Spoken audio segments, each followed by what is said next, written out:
जनप्रतिनिधि वो किसी जाति का नहीं होता है, किसी मजहब का नहीं होता है, किसी खास व्यक्ति के लिए नहीं होता है, सभी के लिए होता है। तो हम तो सभी के लिए हैं, लेकिन फिर भी हम जिस वर्ग से आते हैं वो बहुसंख्यक वर्ग है और वो बहुत ज्यादा पीड़ा में है।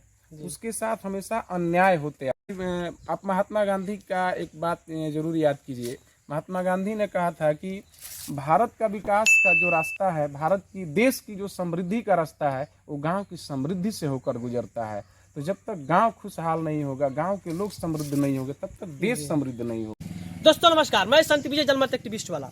आज हम लोग सफर है, चुनावी सफर है लोकतंत्र की। ये छोटी ही लड़ाई स्तर पे, चुनावी स्तर का जो पंचायती चुनाव स्तर है, उसमें छोटा सा ही लोकतंत्र की एक लड़ाई चल रही है, पंचायती चुनाव यात्रा। और हम लोग पंचायती चुनाव यात्रा में है, मैं और मेरे साथ कैमरे पर रविकांत यादव है। मेरा नाम संत विजय है और अभी हम फिलहाल एक प्रत्याशी से मिले जो कि वाकई इंटरेस्टिंग है। अभी तक हमारे चैनल पे ऐसे प्रत्याशी नहीं मिले हैं।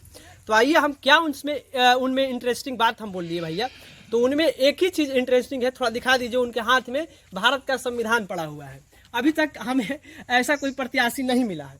तो आइए ऐसा उनमें क्या चीज़ बातें हैं, हम सारी बातें करते हैं। चलते चलते या खड़े होकर यहीं पे बात कर लेंगे। आइए मेरे साथ बात करते हैं। सर आपका नाम क्या है? मेरा नाम सोनू कुमार यादव है। पहले तो मेरा एक चीज़ सवाल होगा, भारत का संविधान आप लेकर के। देखिए, भारत में लोकतंत्र है और लोकतंत्र के लिए संविधान बनाया गया है, लोकतंत्र को जिंदा रखने के लिए। और अभी देश में चूंकि हर व्यवस्था संविधान के माध्यम से चल रही है। अभी चल रही है कि नहीं चल रही है ये तो आप देख रहे हैं, लेकिन इसी से चल रहा है, हमारा देश चल रहा है। तो मैं चाहता हूं कि संविधान के जो उद्देशिका है, जो प्रियम्बल है, उसमें एक शब्द लिखा है, प्रतिष्ठा और अवसर की समता। जी। तो प्रतिष्ठा और अवसर की जो समता है, जो समानता की बात इसमें की गई है, वो हम फ्रंट में ही है। हाँ, उसको हम गांव का जो एक अंतिम व्यक्ति है उस तक पहुंचाना चाहते हैं इस के लोग जो है हाँ, चुनाव के माध्यम से। तो आप पंचायती चुनाव में किस पद से लड़ रहे हैं? हम सरपंच पद के प्रत्याशी हैं। सरपंच? हाँ, राजापुर पंचायत से सरपंच पद के प्रत्याशी हैं। सरपंच पद ही? देखिए, मुझे लग रहा है ना कि हम जिस समाज से आते हैं, वैसे तो जनप्रतिनिधि सबके लिए होता है। जी। जनप्रतिनिधि वो किसी जाति का नहीं होता है, किसी मजहब का नहीं होता है, किसी खास एक व्यक्ति के लिए नहीं होता है, वो सभी के लिए होता है। तो हम तो सभी के लिए हैं, लेकिन फिर भी हम जिस वर्ग से आते हैं वो बहुसंख्यक वर्ग है और वो बहुत ज्यादा पीड़ा में है। उसके साथ हमेशा अन्याय होते आ रहा है। मतलब आप मत पूछिए कि प्रतिदिन वो अन्याय से ग्रसित हो रहा है। दिन प्रतिदिन उसके ऊपर शोषण, अत्याचार और अन्याय का भरमार लगा हुआ है। तो मुझे लगा कि सरपंच पद ही एक ऐसा पद है जिसके माध्यम से हम अपने लोगों का न्याय कर सकते हैं।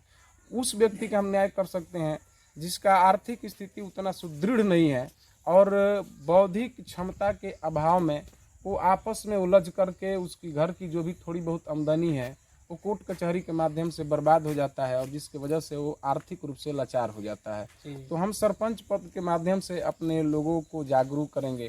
खास करके संविधान हो गया या जो भी न्याय व्यवस्था हो गया, उसमें हम चाहते हैं कि अपने लोगों को एक जागरूक नागरिक बताएं। अभी चूंकि आप महात्मा गांधी का एक बात जरूर याद कीजिए। महात्मा गांधी ने कहा था कि भारत का विकास का जो रास्ता है, भारत की देश की जो समृद्धि का रास्ता है, वो गांव की समृद्धि से होकर गुजरता है। तो जब तक गांव खुशहाल नहीं होगा, गांव के लोग समृद्ध नहीं होंगे, तब तक देश समृद्ध नहीं होगा। इसलिए हम इस पद के माध्यम से हम अपने लोगों को, अपने गांव को समृद्ध करना चाहते हैं। जी। अब सर, पहले से भी यहाँ पे सरपंच होंगे, आपकी बात से लग रहा है हमको कि पहले से भी यहाँ सरपंच होंगे, वो मतलब अच्छे ढंग से न्याय नहीं कर पाते। बिल्कुल नहीं है। और लोगों को पता ही नहीं है कि सरपंच होता क्या है, सरपंच का मतलब क्या होता है, सरपंच का पावर क्या होता है और सरपंच करता क्या है, कैसा होता है सरपंच भाई, आखिर क्यों सरपंच चुना जाता है। कोई भी जिसे सरपंच हम चुन के छोड़ देते हैं, लेकिन एक गांव के जो नागरिक है उसको पता होना चाहिए ना कि आखिर सरपंच किस लिए हम चुनते हैं। जैसे आप पत्रकार हैं, तो आप पत्रकार हैं तो आप पत्रकारिता आपका काम है, तो धरातल पे दिखना चाहिए। जी। तो उसी तरह जो सरपंच जो चुने जाते हैं उनको दिखना चाहिए ना कि हम सरपंच हैं और हम ये काम कर रहे हैं। ये सच्चाई है इसमें, क्योंकि हम कहीं पे गांव पे आप देख लीजिए, कहीं किसी गांव में सरपंच पद का मतलब कि कुछ लोग समझते ही नहीं है कि क्या होता हाँ, है। वो साइलेंट हो जाते हैं। जी, जी। वो चुनाव में ही पता चलता है फलाना आदमी फलाना पद के प्रत्याशी है, तब पता चलता है वो सरपंच का भी एक पद होता है। पद होता है। हाँ। सही बात है। उसमें पंच जो होता है उसका भी कुछ लोग ये हाँ, नहीं करते। पंच के बारे में भी लोगों को पता नहीं होता है। आखिर जो पंचायती राज व्यवस्था जो है उसमें जो पंच और सरपंच का जो पद बनाया गया, आखिर क्यों बनाया गया? सरकार मूर्ख तो है नहीं, जी जी कानून व्यवस्था मूर्ख तो है नहीं, आखिर कुछ सोच समझ कर ही बनाया गया होगा। गांव के लोगों के साथ उनका वो समृद्धि हो, विकास हो, उनके साथ उचित न्याय हो और ऑन द स्पॉट न्याय हो, जी। उसके लिए ये सारा चीज बनाया गया है। तो इसका महत्व क्या होता है इसके बारे में लोगों को पता होना चाहिए। लेकिन अभी वर्तमान उनको खुद पता नहीं है, जो सरपंच हो जाते हैं उनके खुद पता नहीं है हम किस पद पर हैं। देखिए, सिर्फ बड़ी बड़ी मूछें रख लेने से और बड़ा पेट निकाल लेने से, बड़ा पगड़ी बांध लेने से और बूढ़े हो जाने से, पका हुआ बाल हो जाने से आदमी सरपंच नहीं हो जाता है। अगर देखिए, एक पंचायती राज व्यवस्था में ये नियम है कि 21 साल का आदमी चुनाव लड़ सकता है। तो फिर क्या जरूरी है 70-75 साल के आदमी को बना? ठीक है, उसके पास अनुभव बहुत ज्यादा होता है, लेकिन आप देखिए कि एक 21 साल का नौजवान कलेक्टर हो जाता है, बड़े बड़े मुख्यमंत्री के पद पे चला जाता है। तो अब चूंकि टेक्नोलॉजी का समय आ चुका है, बहुत सारे लोग जागरूक हो चुके हैं, तो कोई मायने नहीं रखता, उम्र भी कोई मायने नहीं रखता। अगर नेतृत्व करने की क्षमता हो, उसके पास हुनर हो, तो उम्र भी कोई मायने नहीं रखती है। देखिए, गांव में होता क्या है, चूंकि हम तो हमेशा सामाजिक न्याय की जो धारा है उसको मजबूत करने के लिए हमेशा हम सड़कों पर होते हैं। कभी जयपुर, कभी दिल्ली, कभी पटना, कभी बक्सर, कभी नागपुर। लेकिन गांव में जब हम आते हैं तो गांव में बहुत छोटे छोटे विवाद को लेकर के परिवार बिखर जाता है, भाईचारा समाप्त हो जाती है। और गांव के ही लोग, हमेशा एक दूसरे के साथ ही रहने वाले लोग, जब एक दूसरे के सामने पड़ते हैं तो चेहरा उठाकर देखना नहीं पसंद करते हैं, एक दूसरे से बातचीत तक करना बंद कर देते हैं। तो ये मुझे बहुत बुरा लगता है। और गांव के एक परिवार के विकास में सबसे बड़ा बाधा बन जाता है, छोटी छोटी नाली को लेकर के झगड़ा हो जाता है, रास्ते को लेकर के झगड़ा हो जाता है, और हर छोटी छोटी बात को लेकर के झगड़ा हो जाता है। और उस झगड़े को, छोटे से झगड़े को लोग कोर्ट कचहरी तक पहुंचा देते हैं। तो हम चाहते हैं कि हम क्या करेंगे, ये मेरी इच्छा है, मैंने किसी से पूछा नहीं, ये मेरे मन में ऐसा चल रहा है कि हम पहले तो ग्राम कचहरी जो होता है उसको सुचारू ढंग से हाँ, पहले देखिए, पहले क्या होता था, पहले होता क्या था कि आम सभाएं हुआ करती थी, और आम सभा में गांव के सारे लोग एक पीपल के वृक्ष के नीचे तिरपाल बिछा करके बैठते थे।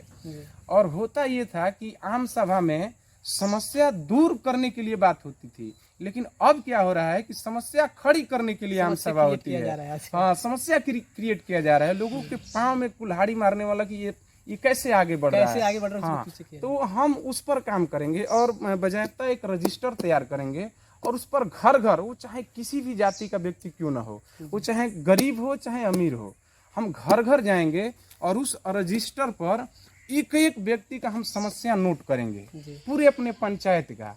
और जहां तक होगा, अगर मेरे अधिकार क्षेत्र में आएगा तो उस समस्या को हम अपने स्तर पर निपटारा करेंगे। और चूंकि समाज अधिकांशतः लोग गरीब हैं, और वो भी अब कोरोना का चूंकि लहर आ गया और इतनी बेतहाशा महंगाई में वृद्धि हो गई, तो हमारे लोग आर्थिक रूप से जर्जर हो चुके हैं, कमजोर हो चुके हैं। तो क्यों फालतू पैसा बेकार जाएगा उनका, हम खुद अपने स्तर से उनकी समस्या का निपटारा करने की कोशिश करेंगे। ये मेरे मन की इच्छा है।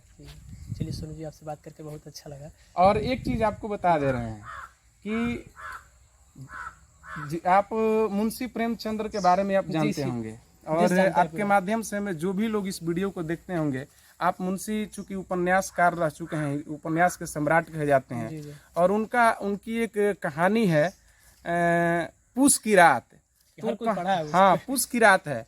तो उस पर मैं ये कहना चाहूंगा कि जिसने पूस की रात देखा ही नहीं, वो हल्कू का दर्द क्या जानेगा। तो जो खुद पीड़ा से ग्रसित नहीं है, वो दूसरों की पीड़ा के बारे में क्या जानेगा। तो हमने उस पीड़ा को देखा है, और उसका चोट, उसका दर्द मेरे सीने में है।